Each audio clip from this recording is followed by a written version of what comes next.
Okay, so we'll get going on our last session very sadly, and we're going to look at modesty. We're going to do a little comparison. I get to spend more time on Islam, but we'll start off with a little look at concepts of modesty, particularly for women in Judaism, because it's a big thing in the Western world.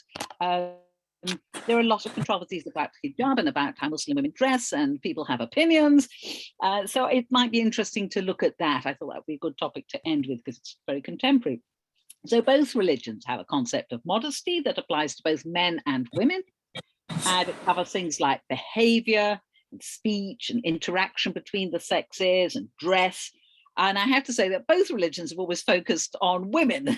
They dress as the main expression of modesty, even though that might not actually be really the true meaning of modesty in either religion. But there you are, that's what's happened in both religions. And in the case of Islam, it's been complicated in the West because of Western notions of appropriate dress and behavior for women, compared to which Islamic notions, or some Islamic notions about women's dress and behavior seem very, very different. And the problem is less acute for Jews because we can pass. Women's modesty practices in Judaism are much more invisible. We are quite good at camouflaging it. Many people don't realize that women are wearing shackles or they've got a hat on for a reason. So we stand out much, much less. We're much more invisible in general society. And that's why the Jewish community doesn't usually get a lot of pushback on modesty practices. You will notice that there's pushback on Hasidic clothing practices because people look different and nobody likes people who look different.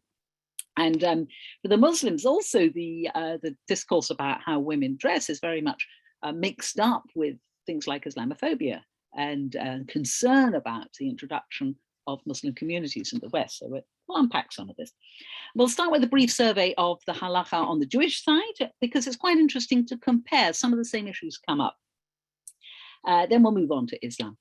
And as I said, we're going to look at women's dress as the main feature of modesty that keeps coming up. So the Torah nowhere commands women to wear anything in particular. The only dress-related commandments are the prohibition on cross-dressing, that men shouldn't wear women's garments, women shouldn't wear men's garments. There's a whole field of debate there. So for instance, in the Middle East, trousers are a women's garment. So, you know, where are we talking? There's also the non-gendered prohibition of wearing sha'atnes, fabric that's made from linen and wool, which is a sort of, you know, which is God's private holy fabric, and we don't wear it. There's also the commandment to attach tzitzit or fringes to the corner of your garments. That doesn't have a gender marker in the Torah. Rabbinically it does, but definitely not in the Torah. And there is a rabbinic dispute as to whether that applies to men or women. So where do our current regulations, certainly in the Orthodox world, for women's dress and hair covering come from? The source for hair covering is actually rabbinic. And it comes from a rabbinic interpretation of a Torah verse. In the rabbinic idea, it's a Torah verse, but it clearly is a rabbinic interpretation. So we're going to look at that source from Bamidbar. And this is a verse that comes out of the account of the Sota Ritual, which is the ritual that's carried out when a woman is suspected by her husband of committing adultery. And we won't go into the details, but as part of the description is a part of the whole thing from Bamidbar, then the priest shall bring her near, this is the suspected woman, and set her before the Lord. The implication is in the tabernacle, in the temple later on. The priest shall take holy water in an earthen vessel and take some of the dust that is on the floor of the tabernacle and put it in the water. And then this is the important verse. The priest shall set the woman before the Lord, and then this word, ufara, the woman's hair. And then we go on, and she has to drink the bitter waters. So the question is, what is ufara? Not clear. The root pe resh ayin has several meanings. It can mean to let go, to let alone, to unbind, to let loose. So it could be uncovering the hair or uncovering the head, not the same thing. Or it could be unplaiting or untying the hair. That's disheveling the hair. But the rabbis decided it meant uncover. And they deduced from this is that the priest is ordered to uncover the woman's hair, then her hair must have been covered in the first place. There is also an added assumption there that she's not covering it because she's in a holy place, but that she has it covered all the time. So that's an unspoken assumption that the rabbis are making, possibly because they're living in a society where respectable women do cover their heads. The Mishnah introduces two new concepts, Dat Moshe, the law of Moses, and Dat Yehudit, Jewish law. And discussing in Mishnah Ketubot, discussing women who can be divorced without getting their ketubah money. She who transgresses Dat Moshe, and Dat Yehudit, and then they have to give instances. What cases fall under Dat Moshe? A woman who gives her husband untithed food, which is breaking a Torah commandment. A woman who has her sexual relations with her husband when she's niddah, that's breaking a Torah commandment. A woman who doesn't separate challah, breaking a Torah commandment. And a woman who swears an oath and doesn't fulfill it, breaking a Torah commandment. So that's a common factor. These are all mitzvot from the Torah. What cases come under Dat Yehudit? A woman who goes out with her head parua, it's from that same word, it's taken from there. A woman who spins in the marketplace, and a woman who speaks with every man. Now, these are not Torah commandments, as you can see, and I think you might be a little bit surprised at the idea that, if you're a chatty person who talks with men who address you might be liable for divorce and not be paid your ketubah. That would be quite a surprise in the modern context. So the Dat Yehudit category seems to be accepted community custom rather than biblical law. And some rabbis have maintained that change in Dat Yehudit is possible over time, depending on the time and the place and the custom. And some would not accept that Dat Yehudit can change. The Talmud then reverses all this. Now we sorted out, this is Torah prohibitions and this seems to be socially based customs. The Talmud in Ketubot says, no, the obligation to cover the head, not hair, at least minimally or symbolically, is biblical, based on that interpretation we saw of the Sota verse already. And the details of how you cover hair are under Dat Yehudit. So that's a completely different interpretation of the Mishnah. So what's also interesting is both these texts are dealing with married women, and nothing is said about single women and what they should be doing. And the other text from the Talmud that has implication for covering hair or head, this is from Brachot. Rabbi Isaac said a hand's breadth of anything exposed in a woman constitutes erva, something that should not be seen except by people very close to you, like husbands. Rabbi Sheshet said there's a whole list of bits of women that should not be seen. And then it ends with Rabbi Sheshet said a woman's hair is erva, as it says, your hair is like a flock of goats, which is a verse from Shir HaShirim. It is not immediately clear what the Shir HaShirim verse has to do with anything. The word arev comes somewhere else in the verse, saying your voice is pleasant. So arev, erva, so it's a little bit odd. Erva usually means something like nakedness or shameful nakedness. Again, in the context in Brachot, the discussion is about women covering hair when their husbands are saying Shema and not walking around with uncovered hair in front of them. And this does seem to apply to any woman, whether married or not. And this gets expanded in the history of Jewish law. And you can see they're quite ambiguous texts. They need interpretation as to how you're going to imply them. And it's not clear, is this a biblical rule or a customary rule? Married women, single women, are there exemptions? What head, hair, all this needs to be teased out, and definitely is in quite contrasting directions by later rabbis. So Rambam, for instance, who lived in an Islamic society where people are very covered up, thinks that it's not enough to cover your hair. You have to wear sort of thing like a chador. You should be wearing a large veil over your entire person. And if you don't do that, you can be divorced. He also says that unmarried women have to cover their hair. And this leads down to Rabbi Ovadia Yosef, who thinks that unmarried women should be covering their hair when they're praying and learning. Yosef Karo says all Jewish women, married or single, should cover their hair in public. But he doesn't say this is biblical law. He says this is Dat Yehudit, it's customary law. And you get differences. You get Rabbi Mordechai Yaffe, a major 16th, 17th century authority in Bohemia and Poland, saying, well, it depends what your local society is doing. A few 20th century rabbis have also taken that line, including Yosef Mashash, who used to be the chief rabbi of Morocco in the 1960s. And he says it absolutely depends on social context. Thus it is stated, the matter depends entirely on practice, on minhag. Thus today, when all the women of the world have negated the previous practice, it is simply allowable to uncover their heads. This reflects no lack of modesty. And of course, you will hear different opinions. So the answer is, well, it depends who you ask, basically. The original sources are the same, but the interpretations vary enormously. If we just take the example of wigs, shaitels, very interestingly, they were completely forbidden by everyone for ages. So here we have the Chazan Sofer, major figure. I forbid women to wear a wig, a total prohibition. We have, if we want to go to the Sephardi world, Rabbi Abu Chatzera, the Baba Sali from Morocco. Any woman wearing even a piece of a wig prepares herself fuel that will burn her in hell. Rabbi Eliashiv, who used to be very, very prominent in Israel, the wigs that women wear today are a total and complete prohibition. Rabbi Avad Yosef, there are over 20 poskim who say it's forbidden, absolutely forbidden to wear a wig and go outdoors. Heretics are the ones who allow it. That might surprise you, because shaitels are usually associated with the Haredi area of the population. But there are some people for. So the Lubavitcher Rebbe, wearing a shaitel has a beneficial impact on children and grandchildren, not quite sure how, okay, livelihood and health. It is easy to take off a kerchief, which is not the case with a shaitel. So even in the matter of wearing shaitels, you can see there has been huge dissension. And if you talk to women who do cover their hair, especially people who've returned to the practice, who maybe didn't come from a family background, and you ask them why they do it. And there's a wonderful book called Hide and Seek, which is about women's hair covering, published by Urim Publications. I can't remember her first name, somebody Schreiber published it. And she did a survey, and she found all sorts of reasons. Things like obedience to God's law. That's people who understood it to be a biblical prohibition to show your hair when you're married. Conformity to local or family practice. Fear of people saying you weren't religious. Desire to please God. One woman told her, well, the rabbis say it's important. Commitment to one's husband, that came up quite a lot. Reserving yourself for your husband, a gift for your husband.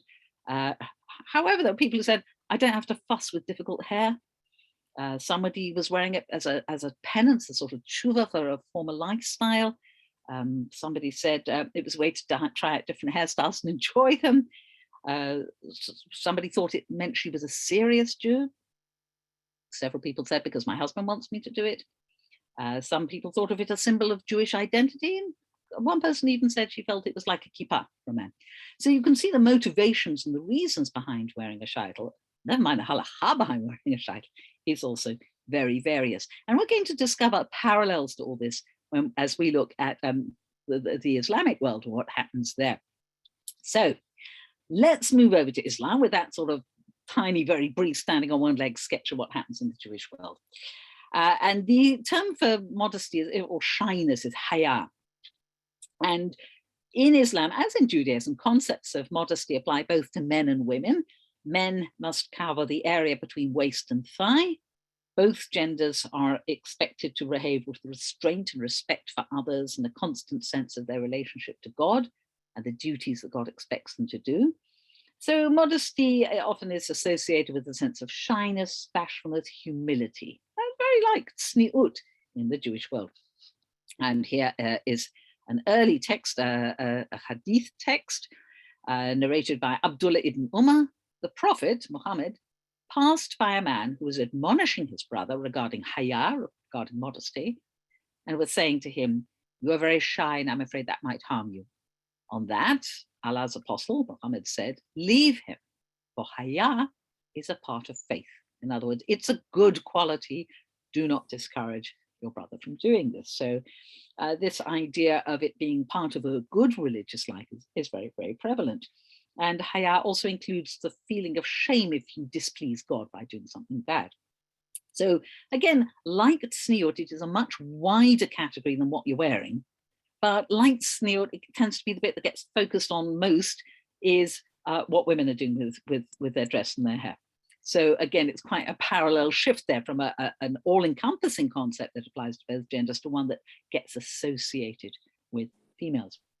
So we'll go back to the beginning. We'll look at some of the classic texts and see what happened with them and what can be deduced from those original texts.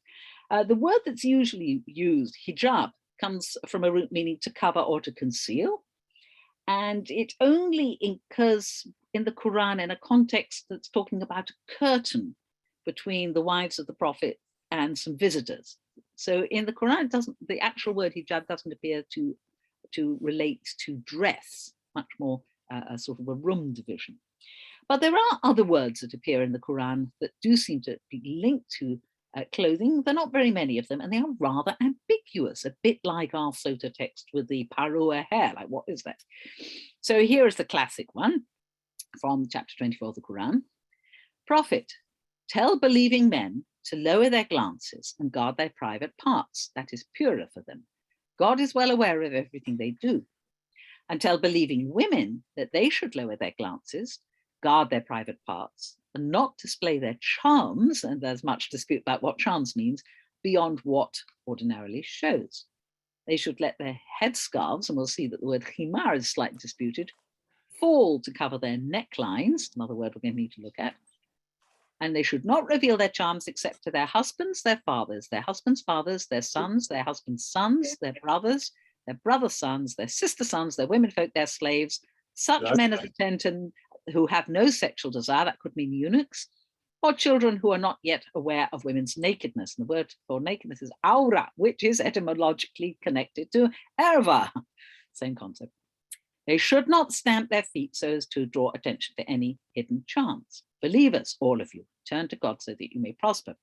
So we have a list of people you don't have to cover up, which is actually much more extensive than the list of people in certainly traditional Judaism that you don't have to cover up.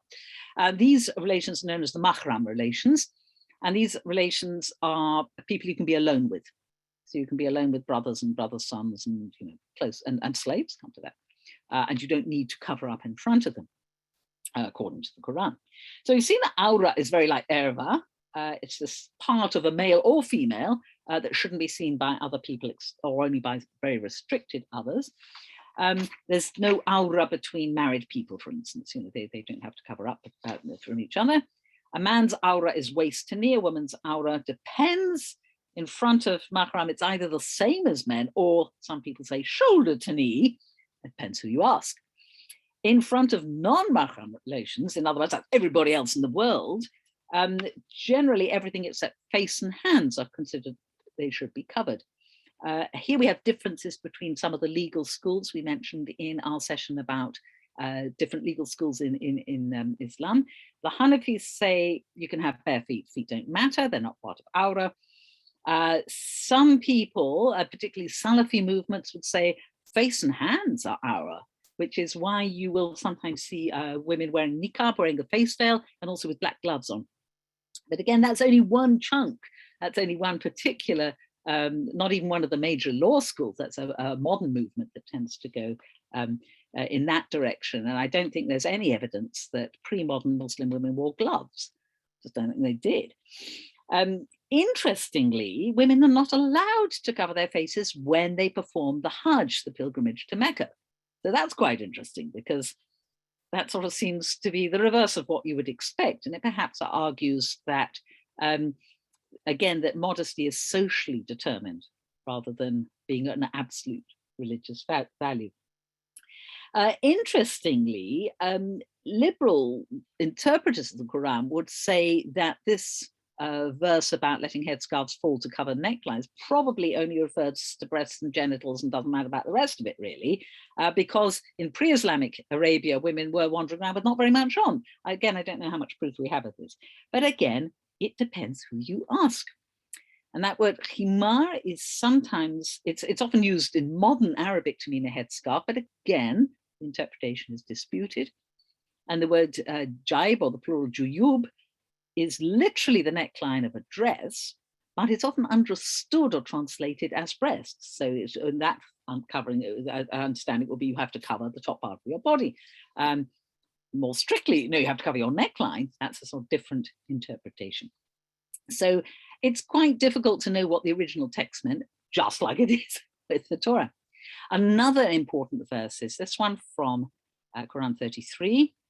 Prophet, tell your wives, your daughters, and women believers to make their outer garments, and the word here is jilbab, hang low over them, we'll get to the footnote in a moment, so as to be recognized and not insulted. God is most forgiving, most merciful.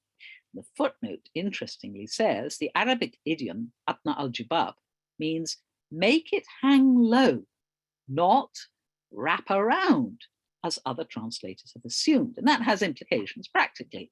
something that hangs low could be loose and what have you. Wrap around might be a much more all-encompassing way of covering up. So that depends very much, again, on the interpretation.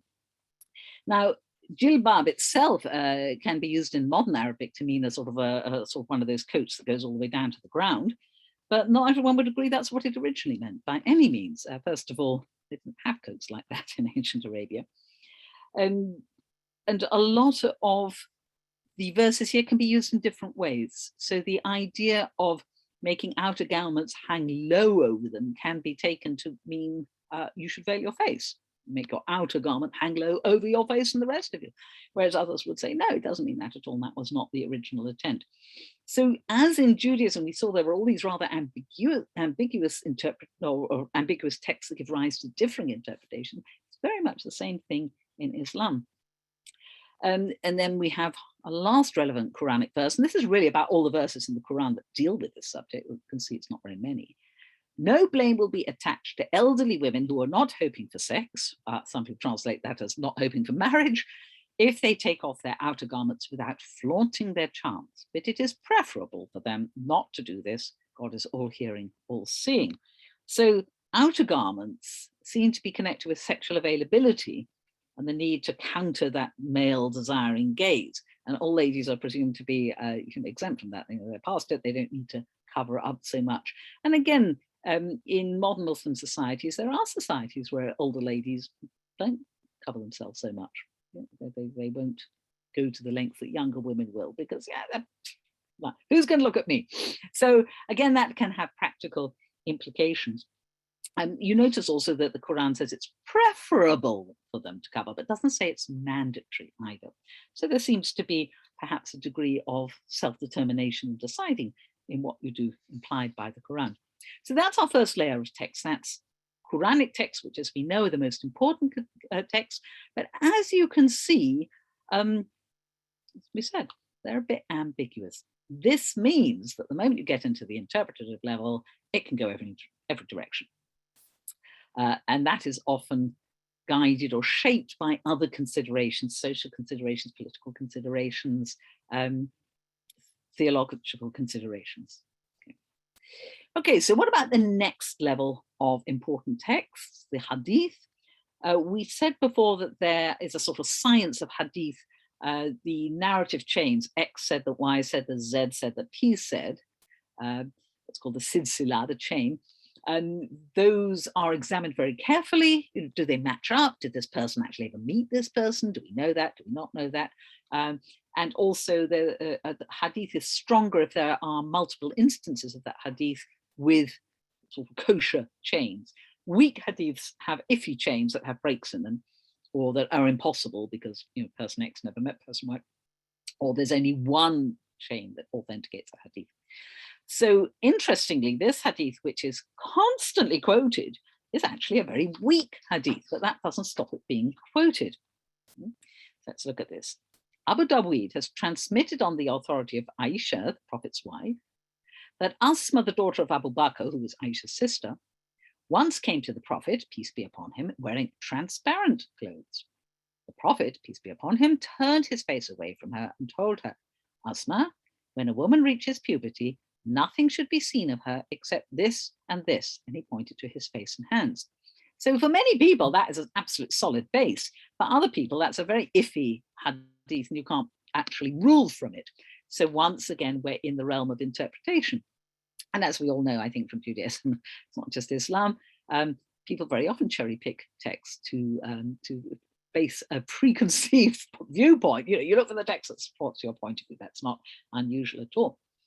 So because there is a textual basis that can be interpreted in quite a strict way, I would say that most women who do wear hijab do believe that it is prescribed by the Quran and the Hadith, no matter what other segments of the Muslim community might believe. But most people who observe it think, yes, that's something I have to do, very much as most women in the Jewish world who say cover their hair and observe other norms of modest dressing will say, yes, it's a biblical commandment. And the rabbis all agree, even though, as we've seen, there is actually dissension among rabbis as to the interpretation of those ambiguous texts. So again, this is very, very similar. In the other direction, we've looked at basic texts. If we go to the modern period, I've brought quite a long text here, but it's interesting because it shows you how scholars from the liberal end of the Muslim community would interpret hijab and how they would rule. And they would say that hijab is not what is usually commonly understood from the Quran. It's much more situational, it depends much more on context. And they would look also to what is the purpose of hijab, and the way it's observed, does it actually fit that purpose and fulfill that purpose? They would be much more interested about trying to trace the exact meaning of words, and they would also be interested in context. So for instance, is the Quran only talking about Muhammad's wives, or is the Quran talking about all women? We need to get that clear before we start ruling on the basis of these texts. So I've quoted Khalid Abu al-Fadl several times before, because he's a very good example of a modern liberal Muslim who is very well known, quite authoritative, and that publishes a great deal. So he was asked a she'ela, a question about hijab, and this is his answer, this is his fatwa. And again, it's exactly like our response in literature. You ask the expert a question and he tells you what he thinks. So he lives in America, so he's talking about an American context. He says, in my opinion, hijab in this country, America, is clearly not a farad, an obligation, we'd say a chiyuv. And no sin is acquired for failing to wear the hijab. The reason for this position is that the ilah, we have a concept in Judaism like this, which is very similar, as ilah in Aramaic, the underlying reason for something, the operative cause for hijab was to protect women from harm and to avoid bringing undue attention to them. In the United States, hijab often results in the exact opposite. In other words, bringing undue attention to a Muslim woman and heightening the risk of harm. To say the least, in my opinion, hijab is not at the core of the Islamic faith and not the kind of arguable duty that would be worth risking one's safety for. If a woman does wear a hijab in the West and harm does come to her, that gives me serious pause, meaning I'm troubled by the fact that the very purpose of the possible rule is now completely contravened. At the time of the Prophet, hijab was not raised as a topic until a year before the Prophet's death, meaning that many Muslim women worked on their iman, their faith, their belief for 10 and in some cases 15 years before they even had to think about the matter of hijab. What I'm saying is that especially when it comes to converts or people who have not been practicing Muslims for most of their lives and then decide to become religious, first work on aqidah, on creed, on issues of belief, your iman, your faith in God. You can hear it's cognate to emunah. Your understanding of the wisdom and purpose of Islam before you start delving into the legalities of hijab or no hijab. My humble opinion is that the matter of hijab of a Muslimah, a Muslim woman in this day and age, has become of a highly exaggerated importance. So it's quite interesting what he's doing here. He's situating the original Quranic text in a particular time.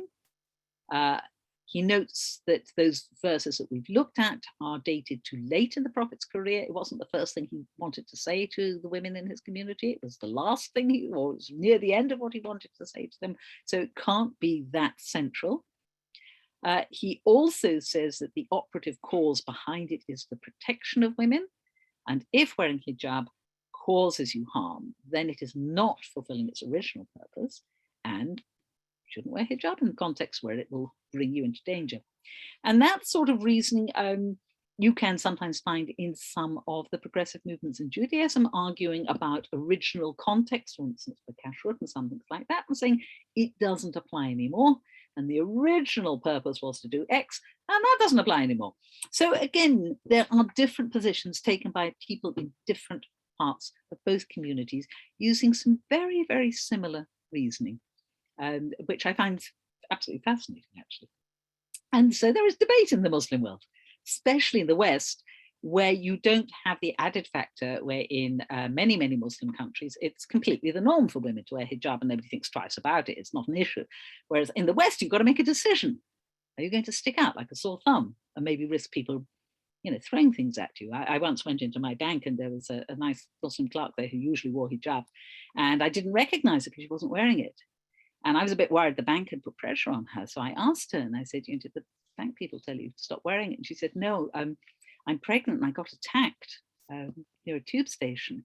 And my husband said, no, you've got to take it off because we can't have you being attacked. You can't have you, she was wrestled to the ground and hit. And he said, no, it's a safety issue. You can't wear hijab anymore. And certainly not when you're pregnant, which horrified me. But again, you can see that there are situations in which Muslims have to make very difficult decisions, which they might not have to make in majority Muslim societies. Okay, so what actual types are there? And I think we should nip down to the chart. There are different sorts and they have different names. So this has got a shaila, it's just a loose scarf that many women in Pakistan and India wear very traditionally. Usually hijab is often reserved for a slightly more tightly wrapped thing that covers the neck and sort of is fastened. This Amira style goes over the shoulders. Khimar is a much looser thing that comes down more or less to your belly button. Again, these are modern terms. Chador, which is used by Shiite women, particularly in Iran, is an enormous piece of black cloth or flowered if you're a little girl, which annoyingly has no fastening. So you have to clutch it to you with one hand the whole time, which I think drives people mad. There are pictures of women holding chador in their teeth when they've got have to have both hands free. Niqab is the term for a face veil. And burqa, which in this form is mostly Afghanistan and sort of that area, is this enveloping single garment with a mesh to see outwards. So all these come under the general heading of hijab, but they have very, very different cultural contexts, and you find them in different places. And just as, for instance, different styles of Hasidic dress carry messages for people who live in that community, and they'll know if you're Satmar or Bobov or Bells by, do you wear a hat on top of your wig, or, you're wearing this color clothing, or there are sociological messages that are very much conveyed by different types of hijab.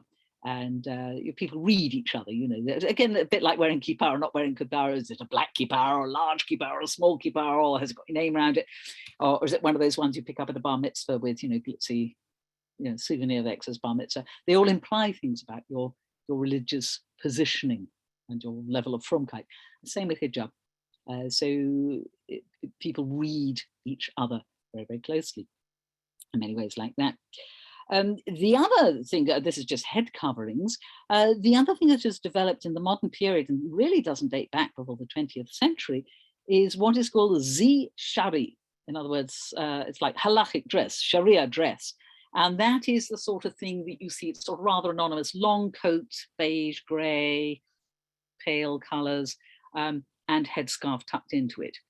Now that is not a traditional ethnic dress, and in all sorts of places, traditional Muslim women's dress was very, very different from the shawar kameez, the tunic and loose trousers with a dupatta, a sort of loose veil thrown in various ways over your head, to little embroidered caps in Hunza up in, where's Hunza? It's sort of, I think it's in part of Pakistan. Stiffened leather masks for the face in parts of the Gulf. Bedouin women who have long veils with beads and things sewn on them. Turkmen women who wear boots and embroidered coats and have all sorts of simple caps and loosely tied scarves and metal headdresses for posh events. So the traditional range of Muslim dress is enormously various, absolutely differs all around the world. But this modern zi shari, this sort of Sharia dress, is absolutely monolithic, and you can see it anywhere where people are sort of, it's associated a bit with the equivalent of the Baal Tshuva movement. So newly religious people tend not to wear what grandma wore. You can see this in Jerusalem. The old ladies are still wearing the beautiful embroidered dresses and a white loose veil that goes over a cap. The younger, more pious women are wearing zi shari, wearing the long coats and the tightly wrapped headscarf, and they've abandoned his traditional dress. So there are also all sorts of messages about modernization and, again, what stream of Islam or what style of Islam you adhere to. And it's very complex socially. The West just sees hijab and doesn't tend to distinguish between different types. So we have all this variation. We also have, by the way, a whole load of new fashion houses that produce very, very beautiful modern clothing that conforms with these notions of hijab, and there's some very expensive and posh Paris-type creations out there. And again, I don't know, if everyone's living in different places, you will also have seen women dressed in black from head to toe with a niqab and gloves on. They're usually from the Gulf, or they might possibly be Salafis. But again, you wouldn't see that sort of dress in traditional Pakistani villages, for instance. You just wouldn't see that at all. And there are varying attitudes to this. The Pew Research Center, which is very good, American-based thing that does surveys all over the world, looked at different types of style of dress, and they asked about 2,000 people across the Muslim world what style of dress is appropriate for women in public. And they recorded the percentage of people they asked who said women are dressed most appropriately, which style. So it goes from the burqa on the left to uncovered hair on the right, and with the various variations between. So if you look at this, you can see that the most acceptable one is actually more or less the middle one. It's just a standard hijab of zishari, that sort of thing. Note, however, when you look down at Saudi Arabia, you've got a very high ranking there. 63% think that niqab is the most appropriate thing. But if you look at the completely non-hijab wearing woman on the right, you notice that in Lebanon, 49% of people asked thought that was the most appropriate way for a woman to appear in public. That's partly because Lebanon is also a partly Christian country. But you can see that these numbers vary enormously around the Muslim world. If you look at the burqa, look at the median number down the bottom, it's pretty low. It's only 2%. It is very much an Afghani thing. And you can see that the area, the country, they didn't ask the Afghans, but you can see that the Saudi Arabians were the most favorable to the complete burqa, which goes quite well with the fact that their preferred version is number 2, the niqab. So you can see there that it varies from cultural context about what people think. And this is only a sample of about 2,000 people. If you actually introduced more variants and looked at more countries, you would find it varying more too. So it's important to realize it's not a monolithic thing, and not everyone actually agrees on it by any means. And some people, some people are dead against all forms of hijab. Okay, so what about in the West? Because in the West, it becomes a focus that sort of drowns a lot of other things out, and it certainly drowns women's voices out a lot. And there's a lot of controversy and fear, for instance, in France particularly, where that laws have been passed to stop women wearing face veils and wearing hijab of any sort, for instance, at school. There's a lot of it is also to do with fear and unfamiliarity. This person looks different from me, and I don't fancy that at all. Very often people assume things. They assume that women are forced to wear it. And there are two main reasons here. The sort of traditional view that Islam is something other and exotic and a bit threatening, and we don't know much about it. And also, of course, there is feminist discourse that says hijab is oppressive, full stop, without, again, necessarily asking women what they thought. And we've got quite a few factors here. We've got the legacy of colonialism. We've got a still very prevalent idea in the West that the West is superior in all ways, and that non-Western practices are primitive and backward and inferior, and progress is when you adopt Western customs. And interestingly, that used to be applied to Jews. The Jewish question of the 19th century was all about how to get the Jews out of their backward primitive ways and make them assimilate into modern civilization and stop being different. It is very much that same discourse. And just as back then nobody was interested in learning about Jewish culture and its highlights and its ancient tradition, it's pretty much true in the West. A lot of people are very uninterested in learning anything about Islam. It's just they're different. They're not us, and they're all backward and they're primitive and they treat their women badly. So one of the good things about having a course like this is we can all learn more about this and sort of get a bit more subtle with our ideas. People often make assumptions. They often see Muslims as one monolithic whole who are all exactly the same. That, of course, happens in the Jewish world. People look at the Orthodox, and they're all the same. Whether they're wearing a black hat in Mea Shearim or they're a modern Orthodox, they're all the same. Orthodox Jews, and people lump us together, and we often don't care for that very much either. And of course, that's not helped by the fact that a lot of Muslim apologists are presenting their own particular variety of Islam as the only authentic one. And that discourse of authenticity, again, that's something that we have to think about too. We get that in Judaism as well. If we look at Muslim rights, concepts of the rights of women in Muslim law, it's actually remarkably similar to halakha. So, for instance, Islamic law allows women to retain control of their property after marriage, as does halakha. I have to tell you that in Britain, married women did not have the right to own their own property till 1870, with the passing of the Married Women's Property Act. And before that, when you got married, your husband automatically had legal claim to everything you owned, including the clothes on your back. So again, some of these assumptions that the West is much more progressive aren't always true, both in relation to Judaism and in Islam. When you get on to thinking about the colonial period, a lot of the colonizers thought that people they were colonizing were distinctly inferior and very backward and primitive. But what also happened was the native elites who were sort of co-opted by the colonizers in helping to administrate and run these various countries often internalized that view and despised their own culture and tried to adopt Western ways and ideas. And dropping the hijab was one of those ways of signaling that you were on the side of the West and you were progressing in a nice Western way. And it became quite a class issue. And there's this wonderful book by Catherine Bullock, which I recommend, Rethinking Muslim Women in the Veil.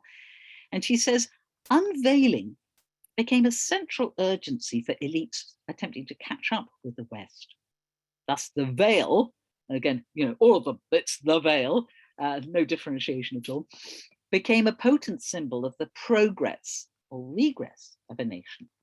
And since it was the upper classes leading modernization, the anti-veil discourse was also an attack on those lower classes that remained attached to the veil and its older symbolic meanings, a symbol of piety or maybe wealth, that you could afford to keep your women, they didn't have to work so hard so they could wear veils. The anti-veil discourse opened a gulf between the people of a nation, the Western-focused elites and others who were adopting the culture of the colonizer, as well as benefiting economically and socially from colonialism, versus the rest, lower classes, traditional Muslim teachers, and others who, as well as suffering from colonialism, were not adapting or assimilating to Western ways. And it wasn't just colonizers. A lot of nationalist secular states in the early and mid-20th century also carried out anti-hijab campaigns. Turkey, for instance, under Kemal Ataturk, and to some extent, Iran under the Shah, where you have Muslim rulers banning hijab. Ataturk, from 1923 on, would not allow women wearing hijab to go to public institutions, and that included schools and universities and courts and parliament and the civil service and the medical institutions. If you wore hijab, you couldn't be part of those. And that's not a colonial imposition, that's an internal imposition. And the Shah of Iran banned the veil in 1935. And there were riots. Tunisia in 1989 passed a law banning government workers and school university students from wearing hijab because they were trying to clamp down on an Islamic revival at the time. And none of these bans were started by women. They were all started by men who were looking for control of state and society. So it wasn't equivalent at all to, bra burning in the West or something like that. This was male initiated, and many women were quite resentful. Feminists in the West have also had trouble understanding why there's actually been a rise in hijab wearing in many of these countries, often among younger and well-educated women whose mothers might not have worn hijab. So what are they doing? Why are they freely of their own choice asking to wear hijab? This is often attributed to false consciousness or women being oppressed, but they don't actually listen to what women are saying. We're going to look at what women are saying in a bit, but quite often women see it as a form of empowerment for various reasons that we'll look into in a moment. There are also competing views in the Muslim world. There are traditionalists who say, well, that's it, that's the Sharia, you have to cover up, we can't change anything. There are also modernists of various types, including Islamic feminists, who try to build on or develop or alter or re-look at classical Islamic law and reinterpret it. And I would say Khalid Abul Fadl, who we just read, is an example of that. They might look at different verses of the Quran and trying to reinterpret. You also have the modern movements like the Salafis, we talked about, the very strict pietists who just back to the Quran, ignore the Middle Ages, and this very literal interpretation, ignoring everything that ever came afterwards. So they're calling for the return to the Quran and the Sunnah of the Prophet, and they tend to have a slightly ambivalent attitude towards the equality of the sexes. They want women to learn, but they also want women covered up and controlled.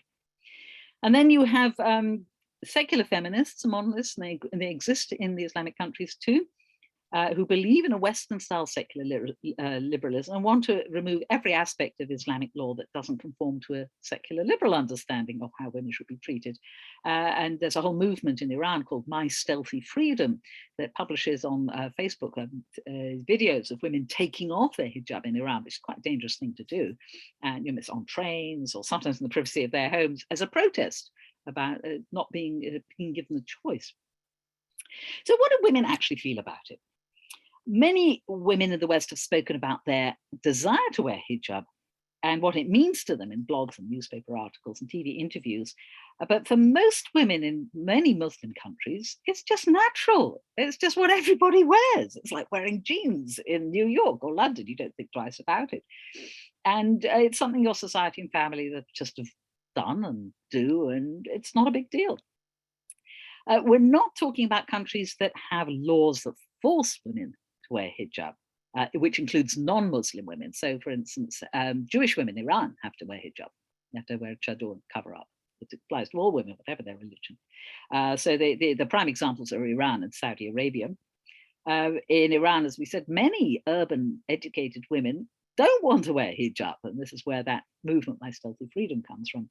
Often lower class rural women don't mind wearing hijab at all because that's what they did, their mums did. But elsewhere, whether women wear hijab because that's what everyone around them is doing, or because they've made a conscious decision to wear it for religious reasons, there are many, many meanings to hijab. And we'll just look at a few meanings. I've taken out a list here from Catherine Bullock's book. It has been worn as a revolutionary protest. So in Algeria, in the fight for independence in the 1950s, women who had never worn hijab started wearing it as a protest to signal their opposition to the French colonial regime. And amazingly, when you look back at it from history, in the early days of the Iranian Revolution, a whole load of educated women, by that stage, only rural or really lower class women were wearing the chador, but a whole load of university women, educated women, started wearing the chador to protest the Shah as part of the beginning of the revolution before it got hijacked by the extreme religious. And you got the odd phenomenon of Marxist women and religious women both wearing chador as this anti-Shah symbol. So that, but nowadays this is sort of inconceivable, really, really peculiar. As well as revolutionary protest, you have more ordinary sort of political protest. After the Six-Day War defeat of Egypt, a lot of people lost confidence in secular nationalism. That's when the Islamic movement takes off in Egypt. And you get urban, educated, middle-class women who start wearing hijab, unlike their mums, often shocking their families. But again, what they're wearing is zishari. It's this standardized modern invention. They're not wearing what their grandmas or what lower class rural women would wear. And actually lower class rural women in Egypt tend to wear long flowery dresses and a sort of quick headscarf knotted at the back of their necks. You know, they're out in the fields working. They can't wear all this coat and wrap around stuff. They die of heat. So these Egyptian educated women wanted to protest poor leadership and reject immoral behavior and gain God's favor for their country and their society again. And hijab symbolized that very much.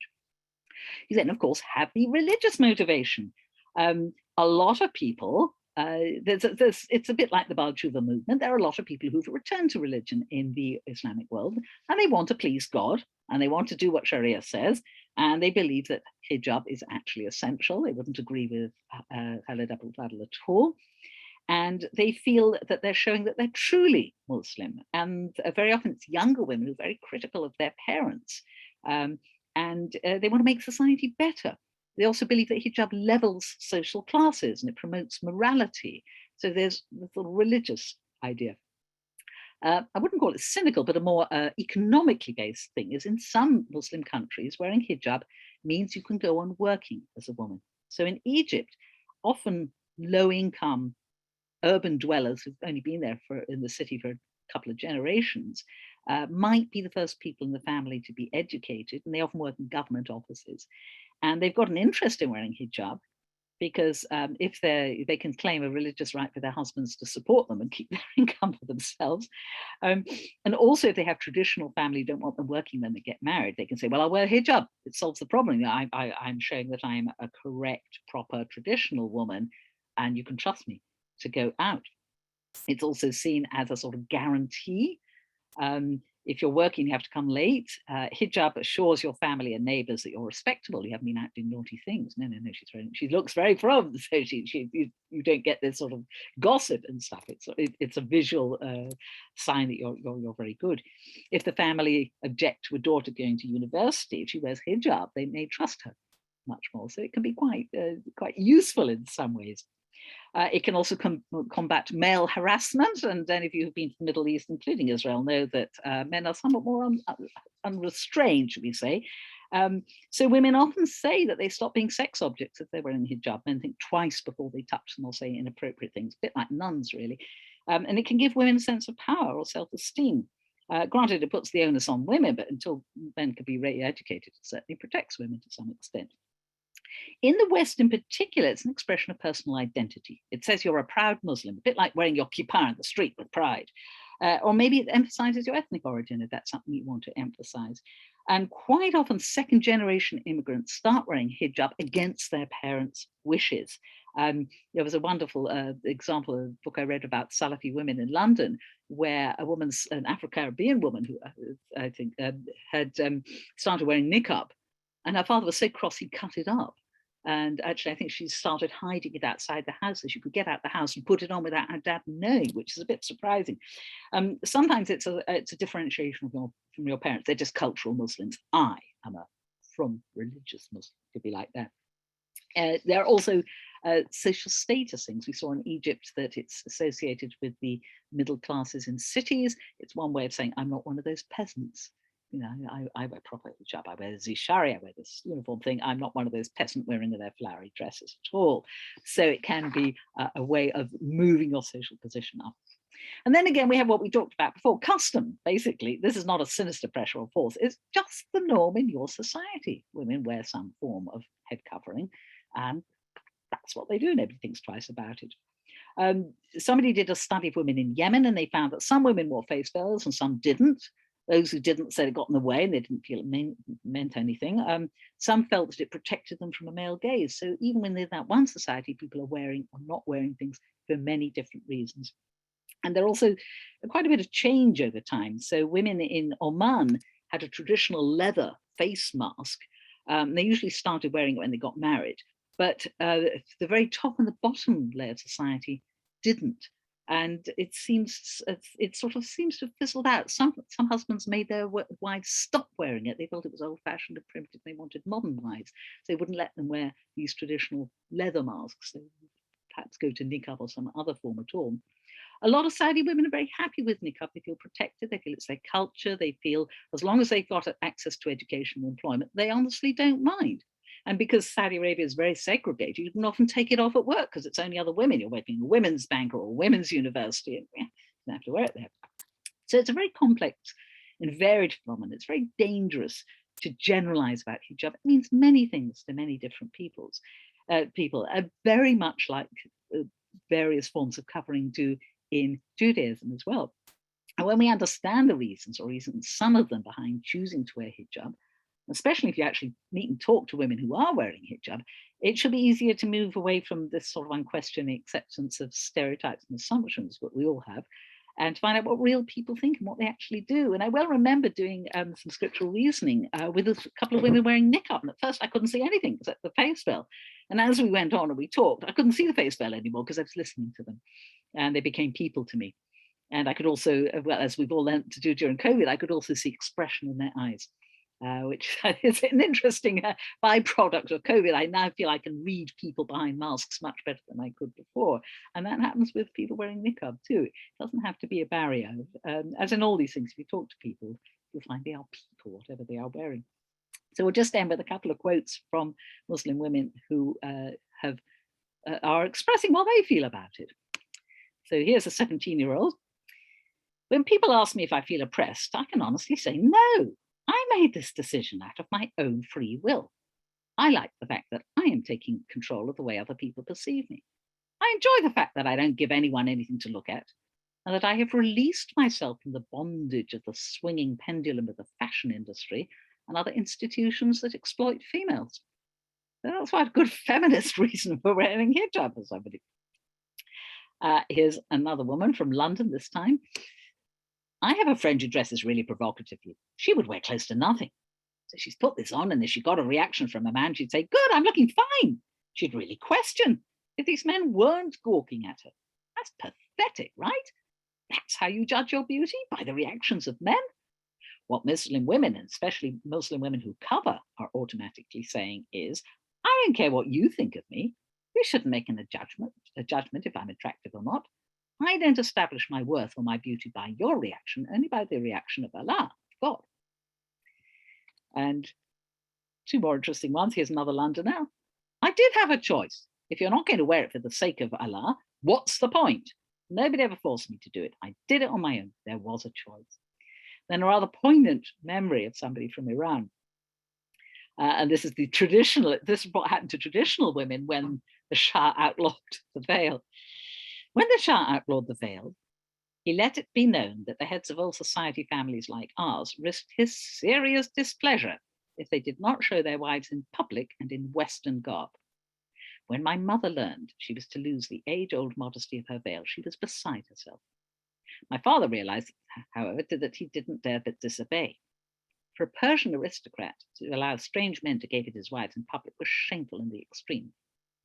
He sent to the Avenue l'Elazar for hats for all his wives and told them that the next day they were to put them on and ride with him in the open drosky. To my mother, it was exactly as if he had insisted that she parade naked in the street. And I think that gives you some sort of sense of the fact that there are all sorts of different understandings and meanings. It doesn't mean the same thing to everyone. Some Muslim women hate the veil and don't want to wear it. Some feel it empowers them. Some feel it's the marker of their relationship with God. So I think we should take it on a person-by-person basis. I think we should listen to what women have to say. I don't think anyone would advocate forcible pressure on women to veil, and that does happen in some societies and some places too. But it's a complex phenomenon. We need to think about it with care in both the Jewish and the Islamic context and listen to what people have to tell us about why they're doing things. Okay, let's have a look at the questions. Ooh, lots of questions this time. Is the issue type of dress appropriate culturally or choice? Well, yes, that's very much the whole thing. You know, it depends on your context, your social context, and what everyone else around you is doing it. And in the West, it becomes much more a matter of choice because the majority around you are not doing that. So you are in some way making a statement if you live in a non-Muslim society by wearing hijab, which you're probably not making the same statement if you're living in the middle of Pakistan and wearing hijab. It's a completely different thing. Somebody said, if I may note, here in the US, people are more respectful of Amish women's very visible modesty practices and actions as compared to the very similar practices and actions of Hasidic and Muslim women. Yes, and that should probably tell us something about the other fears that people have.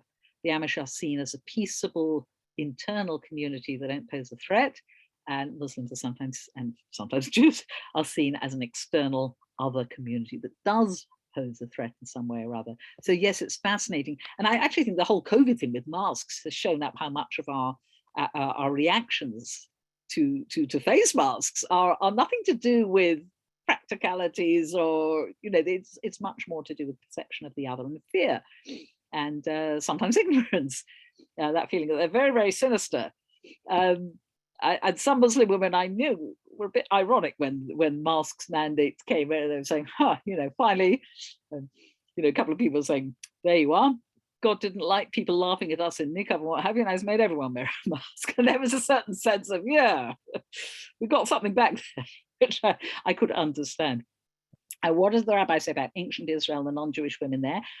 Well, we have very little information about clothing of Israelite women. Occasionally there's a reference to Rivka, for instance, covers herself with a tza'if, which in modern Hebrew is a scarf. What is a tza'if in an ancient Israelite context? I have no idea. But the interesting thing is she wasn't wearing it until she saw Isaac, and then she covers herself. So what does that mean? Does that mean that, you know, you only covered it when you were meeting your fiance?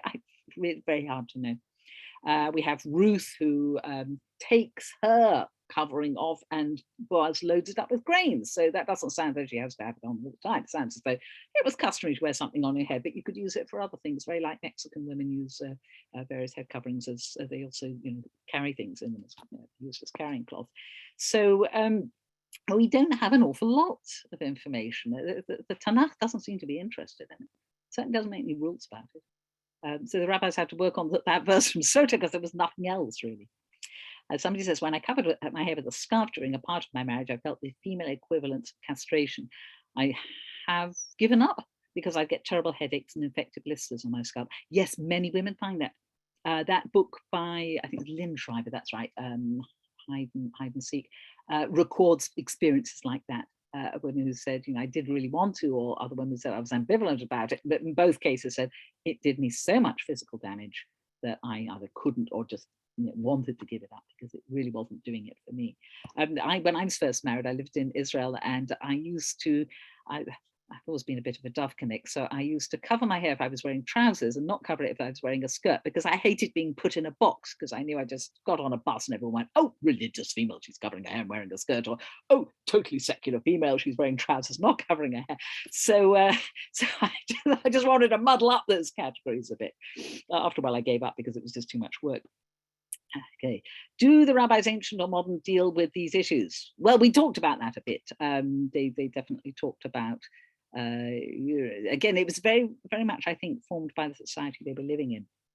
Interesting, those who can see these women are just those prohibited in Chumash. Well, yes, it's actually, you're prohibited to marry any of those mahram relations, but interestingly, they can see you not wearing your hijab. I doubt naked, because, you know, people have natural senses of modesty as well, implies there's some danger in these relationships. Well, yes, in some, it's odd, isn't it? Because you could go two ways. You could say, well, the closer and more incestuous a possible relation should be, the more it should be covered up. Or you could say, the more impossible it is to think of having a marriage relationship with these people, the more you can be casual about it. And that seems to be the direction that Islam goes in. The inner circle you can be freer with, because of course you can't get married to them. To protect the women from harm, so blame the victim. Yes, definitely, there is that aspect of it. In the Islamic world, it changes wearing items by government to degree rate around Iraq, Gaza. Yes, exactly. We talked about that a bit. Ilah in Hebrew, yes, siba, reason for something. Yes, exactly. So it's very much like the Islamic concept. France is not mistaken, hijab prohibition Pharisees. I'm sure. I think all public contexts, you can't wear hijab to school. I once saw a very sad video of a young woman who wanted to wear hijab. I think it was about 17. And she's walking to school and being interviewed as she walks. And as she gets to the school gate, she has to take her hijab off. And you can see it hurts her very much that she's not allowed to wear it at school. Jews aren't allowed to wear kippot in schools in France either, or any religious symbols whatsoever. Nobody is allowed to wear any religious symbol. They've got to think about laïcité, yeah. In Quebec, all religious symbols are banned for people working in public, including teachers. The ban includes kippot. Yeah, so that sounds very similar. I presume it's the French cultures are leaping over the ocean there. 11th April 2021 for all excluding scarves in France. Yes, that makes it terribly hard, really, for people. You know, it just seems to me pointless to try and mandate what people can wear that's a religious symbol. You know, why? Cultural wars are some pushback justified, not in the specifics from the West. Indeed. What is the mainstream Islam position on non-wearers believing head covering? Is it more political stance? They're fine. You know, if you visit a mosque, it's only polite to put something over your head if that's what people in that mosque do. So I've been in the odd mosque and taken along some sort of tichel and put it on, you know, as I would if I went to shul, actually. And I think people are, you probably might get asked to put something over your head as a woman if you went into a mosque. They might, probably very politely, they might have a store, a bit like at the kotel where there's a box with bits and pieces that people can use them. But yes, it would be only polite in a prayer context, or in a mosque, in a sacred place. It would only be polite to put something on your head, and people would understand that as respect. They wouldn't believe that they wouldn't think that you had to share their views. They would just see it as respectful. Also, taking off your shoes if you go into a mosque. Quebec has a law that forbids any person who wears a head covering cannot work in a government employment. Yes, that sounds very like France. Ties that law with secularism, exactly like France.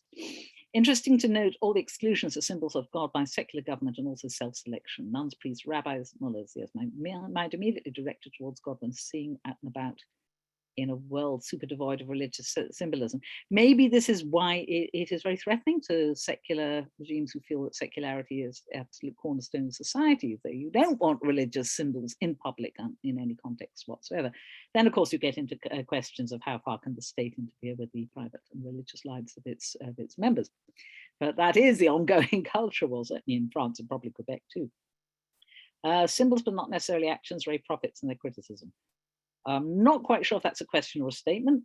Women around protesting the rule of mullahs have unveiled their heads briefly as protest. Yes, that's the My Stealthy Freedom and other things too, because there are a lot of women. I imagine that most of those women say, well, if you want to wear chador, that's their business, but it should not be a legal requirement, just as it shouldn't be a legal requirement in France that you have to take all your religious symbols off. Then they're both extremes. Everybody has to dress according to my definition of my religion, and nobody can dress according to their definition of their religion. So, as in most things, I would go with Rambam and say the middle path is probably best. Quebec's an interesting case, as he went perhaps the most religious province that leads rejecting Roman Catholicism, etc., less marriage, more living together, but openly say they want to protect their language, culture, etc., and have a say in immigration to the province. Yes, I suppose Quebec feels itself, and I don't know very much about Quebec, you'll all know much more than I do. I imagine it sees itself as a somewhat threatened minority in a majority society that has different language, different mores, different ways. So if you're a minority anywhere, and we know that as Jews, you tend to get a bit more protective about what you do, and that may actually make you much fiercer. You can see that in Haredi society. There's a dualism. Every object concept can be used adversely, indeed. Yes, that's the book I was referring to. Lynn Schreiber, Hide and Seek, Jewish Women in Hair Covering. Well worth a read. Thank you for nice things to say. Amish also Christians. Yes, do Amish tend to live in the countryside. They have their own agricultural communities. Naturally, amazing amounts of Amish, because like the Haredim, they have huge families. And there are also different groups of Amish, and they have different modesty rules. They don't all, there's the old Amish, and then there's this Amish, and that Amish, and the other Amish. And the culture varies quite a bit between the different groups, and some are much more traditional and fierce, and some are much more laid back. Rivka was not wearing the tzitzit in the presence of the slave, indeed, or maybe she wasn't wearing it because she was on a camel and it got in the way. It's interesting. It's not quite clear what the context is. The context is she's covering herself up when she sees her betrothed. So what was she doing the rest of the time? We don't know. So we haven't got all the bits of information. We've just got one little piece of information. And was she doing this because it was customary, or was she genuinely overcome and embarrassed, or was it a one-off? Or it seems to me that because it is mentioned, it's a significant, so it might not be something that was absolutely obvious. She may be going beyond social demands that the Tanakh actually notices her doing it. I'm not absolutely sure. Again, we have these very partial, fleeting references to how women dress and behave in Tanakh, and we don't have the whole picture.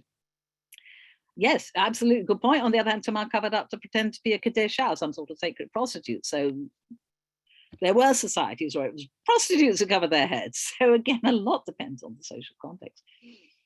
Who would not cover their heads and parts of the feet in such hot regions? Again, there's that. It's said that traditional Bedouin clothing is quite effective at repelling heat. There's an interesting thing in the Islamic world where women wear black and men wear white, traditionally. So that's, I think you'd have to go into color symbolism and look what's going on there, but that's most of the Islamic world. Interesting, of course, in the Haredi world, everyone is now wearing black. There used to be only men who wore black, but women are increasingly in the Haredi world. The last 10 years, most adult women wear black now. Girls sort of gray or maybe pastels, but if you look at photographs of rabbis, Haredi rabbis before the war, you can see their wives wearing actually quite short sleeves, flowery dresses, and not all of them have got their heads covered. So it has changed over time, and the absolute prevalence of wigs now is a very modern thing.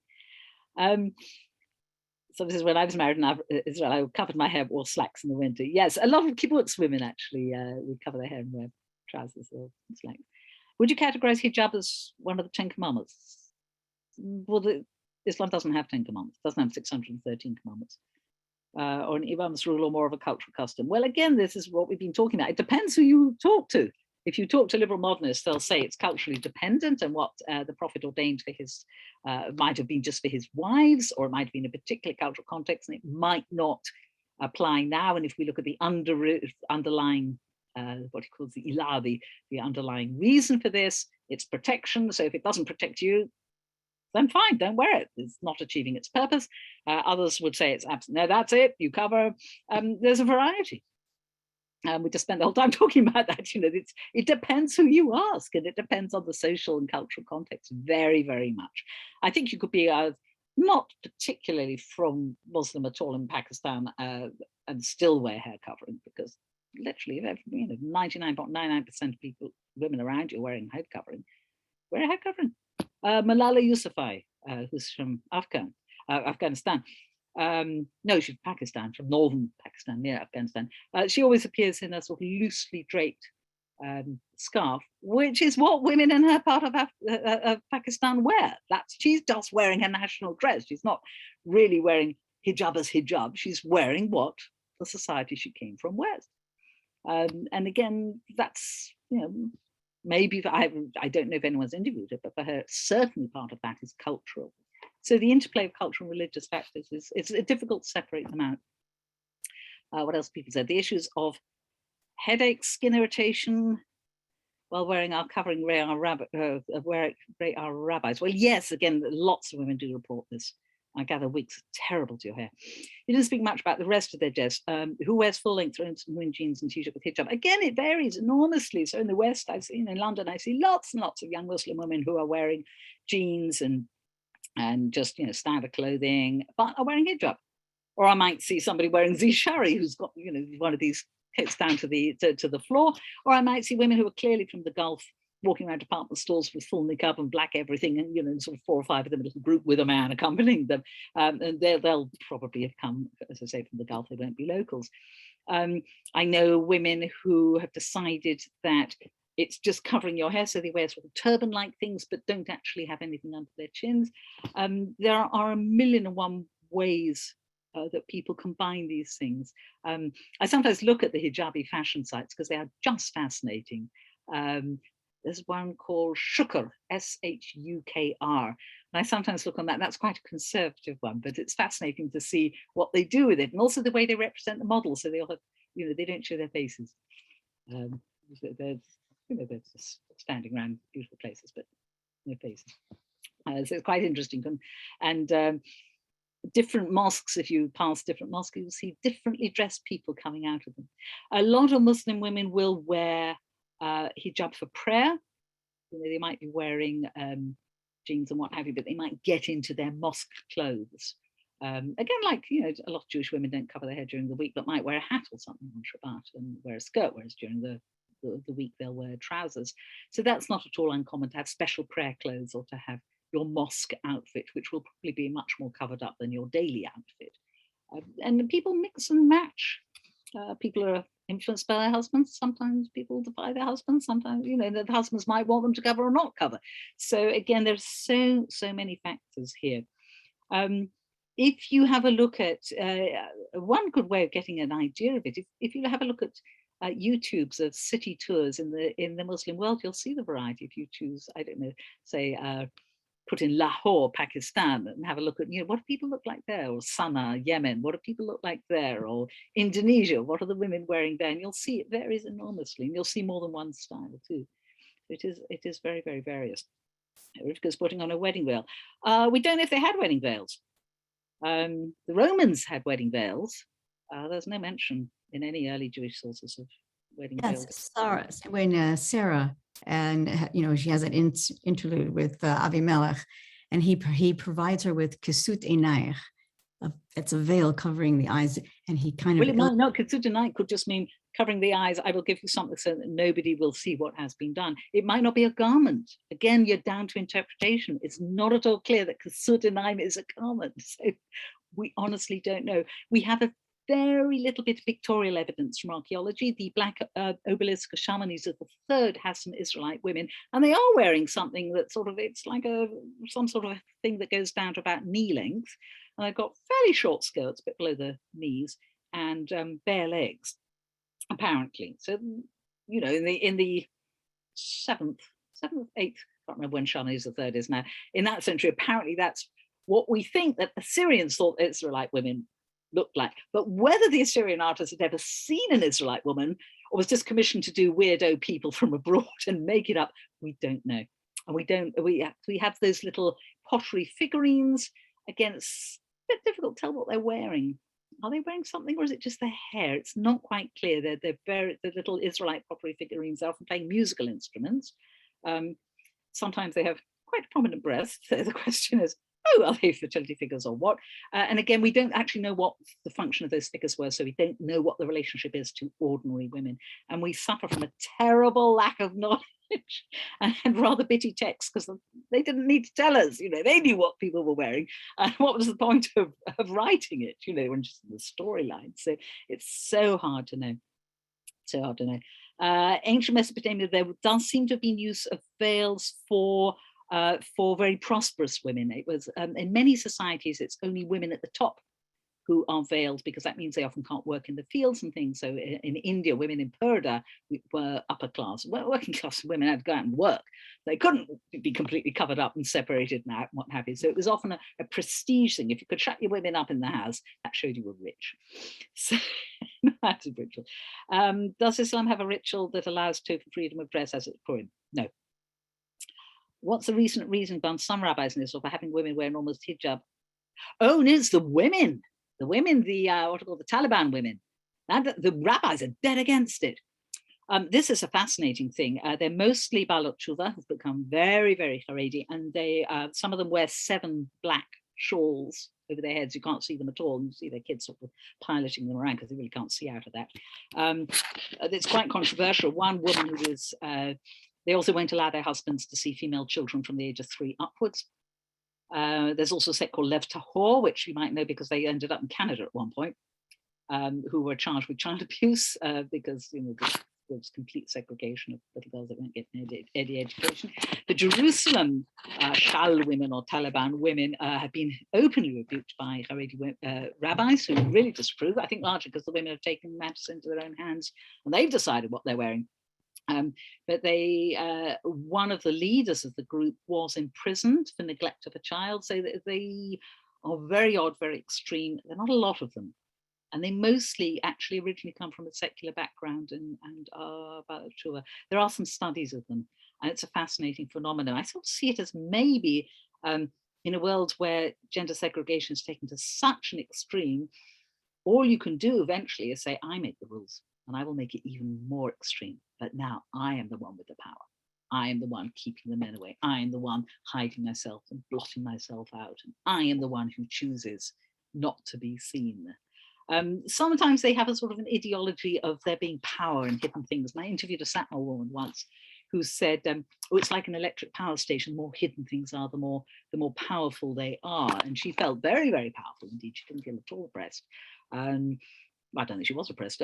She saw herself as, she said, my husband's like the foreign minister, I'm like the interior minister. And she was a most unusual woman. I don't know if many of her peers would have been that thoughtful. She was a very, very interesting woman. So what I think for the next series, I don't know, it depends on my mouse. We're down the bottom. Does Islam have a freedom time like Purim? No, it doesn't at all. It has very, very few festivals, really. It's got Ramadan, it's got the Hajj season, which is pretty big. And then it's got these 2 festivals, Eid al-Fitr and Eid al-Adha. One's at the end of Ramadan. And the other is, when does it come? Oh, glory, I can't remember. But that's it. Judaism is a remarkably festival-rich religion. Medieval Christianity was very festival rich because you had saints' days every other 5 minutes. It's another saint. Well, every day was a saint's day. But Islam hasn't got a lot of festivals, and it doesn't have anything cognate with Purim at all. So there, I think we got down to the bottom of the questions. I'm sorry, I'm sort of hiding in the corner here, but the sun is shining directly in my eyes. It's actually sunny in London for once. And thank you all so much for coming to the course. I thoroughly enjoyed this group, lots of fabulous questions. And I hope I'll be back to teach you something at some point. And in the meantime, stay well and have a lovely, lovely Purim. Thank you very much. It was absolutely marvelous. I hope to see you again teaching. Yeah. Thank you very, very much indeed. Well, you've been a marvelous class, all of you. Thank you. Thank you so much. More than welcome.